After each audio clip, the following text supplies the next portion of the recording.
మాజీ మంత్రి గంటా శ్రీనివాసరావు క్రియాశీలక రాజకీయాల నుంచి తప్పుకుంటారా? తన కుమారుడికి లైన్ క్లియర్ చేసుకుంటున్నారా? ఇప్పుడు పొలిటికల్ సర్కిల్లో ఇదే చర్చ. గంటా ఏ పార్టీలో ఉన్నా విజయం మాత్రం ఆయన సొంతం. మొన్నటి ఎన్నికల్లో భీమిలి నుంచి గెలిచారాయన. మంత్రి పదవి ఆశించారు, కానీ వివిధ సమీకరణాల్లో దక్కలేదు. అయితే 2029 ఎన్నికల్లో తన బదులు కుమారుణ్ణి రంగంలోకి దించేందుకు ఇప్పటి నుంచి గంటా శ్రీనివాసరావు ప్రయత్నాలు మొదలుపెట్టినట్లు తెలుస్తోంది. ముఖ్యంగా తన కుమారుణ్ణి లోకేష్ టీంలోకి పంపించినట్లు సమాచారం. మొన్నటికి మొన్న విశాఖలో భారీ ఫ్లెక్సీలను ఏర్పాటు చేశారు. చంద్రబాబుతో పాటు లోకేష్ ని పొగుడుతూ ఏర్పాటు చేసిన ఈ ఫ్లెక్సీలు ఆకట్టుకున్నాయి. గంటా శ్రీనివాసరావుది సుదీర్ఘ రాజకీయ నేపథ్యం. ఆయన ఓటమి ఎరగని నేతగా పేరు పొందారు.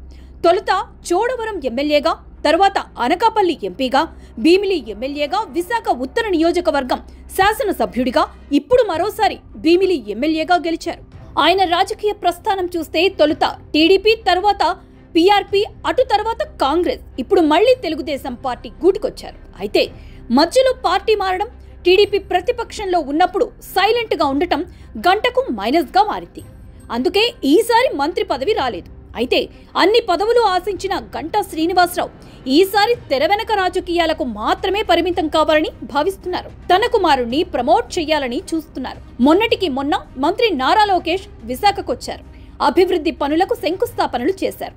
ఈ క్రమంలో గంటా బదులు ఆయన కుమారుడు ఆ కార్యక్రమానికి హాజరయ్యారు. తద్వారా యువనేత లోకేష్ కి దగ్గర చేసే ప్రయత్నం చేశారు. పైగా విశాఖ నగర వ్యాప్తంగా భారీ ఫ్లెక్సీలను ఏర్పాటు చేశారు. విశాఖకు గూగుల్ డేటా సెంటర్ వచ్చిన నేపథ్యంలో శుభాకాంక్షలు తెలుపుతూ ఏర్పాటు చేసిన ఈ ఫ్లెక్సీలు ఆకట్టుకున్నాయి. నాడు తండ్రి హైదరాబాద్ లో హైటెక్ సిటీ నిర్మిస్తే, నేడు కుమారుడు గూగుల్ డేటా సెంటర్ను విశాఖకు రప్పించి అందరి మనసులు గెలుచుకున్నారని రాయించారు. అయితే ఇదంతా కుమారుడు పొలిటికల్ ఎంట్రీ కోసమేనని ప్రచారం నడుస్తోంది. లోకేష్ టీం ద్వారా 2029 ఎన్నికల్లో రంగప్రవేశం చేయించి ఎమ్మెల్యేగా, మంత్రిగా చూడాలని గంటా శ్రీనివాసరావు ఆరాటపడుతున్నారు. మరి ఏం జరుగుతుందో చూడాలి.